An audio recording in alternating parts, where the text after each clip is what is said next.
समझ में आ गया? क्या क्या करना है? सारे लोगों ने बहुत सारा कुछ बता दिया कि इस बिजनेस करना क्यों है। सबको समझ में आ चुका होगा। पहली बार कितने लोग आए हैं? जो फर्स्ट टाइम आए हैं, जो अभी हमारे डिस्ट्रीब्यूटर नहीं बने, मैं हाथ देना चाहूंगा आप लोगों का। प्लीज शर्म मत करिएगा। अभी आपको अगर समझ में आ चुका तो हाथ जरूर उठाइएगा। ठीक है, आप लोग हैं।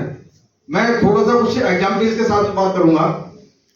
पहले तो मैं अपने बारे में थोड़ा सा बताऊं कि नाम मेरा प्रदीप कुमार अग्रवाल, बरेली शहर का ही निवासी हूं और मैं ऑलरेडी एक ट्रेडिशनल बिजनेस का बिजनेस कर रहा था। मैं अपने बिजनेस का स्टार्ट बताऊंगा। पहले मेरा बिजनेस कैसा था। बरेली डिस्ट्रिक्ट के सराउंडिंग 8 डिस्ट्रिक्ट के अंदर मेरी सप्लाई आती थी। 10 सेल्समैन मेरे यहाँ काम करते थे, उनको मैं सैलरी देता था। तो मेरे उस बिजनेस से 10 लोगों का, उनका और एक मेरा 11 लोगों का परिवार चलता था, जो कि मेरे माध्यम से चलता था, क्योंकि मैं उस बिजनेस को कर रहा था इसलिए। लेकिन कुछ समय के बाद मैं धन्यवाद देना चाहूंगा अपनी great plan mister carbon Gupta sir, जो आज दुनिया में नहीं है, प्लस रितिका मैडम के लिए, कि ये इन्होंने मेरे को मिले थे। मिलने के बाद इन्होंने मेरे को इस बिजनेस की जानकारी दी।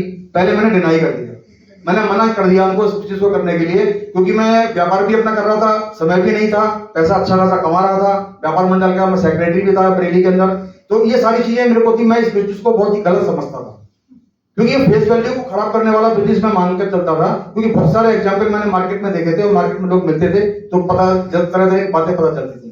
लेकिन जब इस बिजनेस को डीपली देखा और समझा और समझ में जब बात आई तो मैं यहाँ पर तो फेस वैल्यू खराब होने का कोई विषय ही नहीं है। क्योंकि हम कोई भी खरीदारी करते हैं तो खरीदारी करके क्या कोई हमारे लिए नुकसान होता है?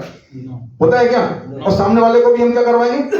खरीदारी करवाएंगे। तो कल को उसको खरीदारी करवाएंगे तो क्या वो हमसे आगे तगादा करेगा कि मेरा पैसा कहाँ है? करेगा क्या?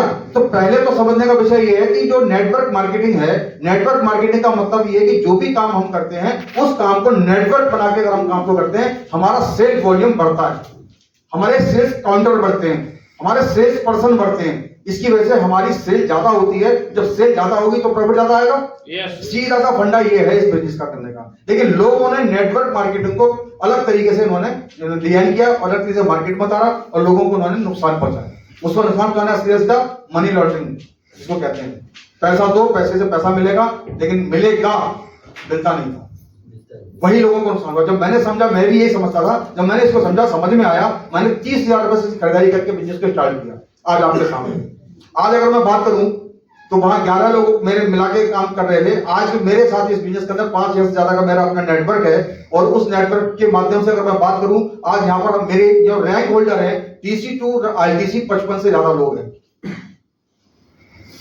पहले आज डिस्ट्रिक्ट में काम चलता था, आज मेरा काम 9 स्टेट के अंदर फैल गया। 9 स्टेट के अंदर काम पहुंच चुका। बहुत सारी जगह पर मैं जाता हूं, बहुत सारी जगह पर गया हूं, बहुत सारी जगह ऐसी हैं जहां मैंने उसको चेहरा भी नहीं देखा, लेकिन वहां पर काम हो रहा है, पैसा उनको भी आ रहा है, पैसा हमको भी आ रहा है। इसको कहते हैं पैसिव इनकम। एग्जाम्पल मैं ये देना चाहूंगा, हम लोग कोई भी काम करते हैं और उस काम को करने से हमें जो मिलता है और हमारी अगर रिक्वायरमेंट और ज्यादा लेने की है तो हम क्या करते हैं? स्विच करते हैं ना। जॉब कर रहे हैं, मान लो हमको 10,000 की सैलरी मिलेगी, कहीं से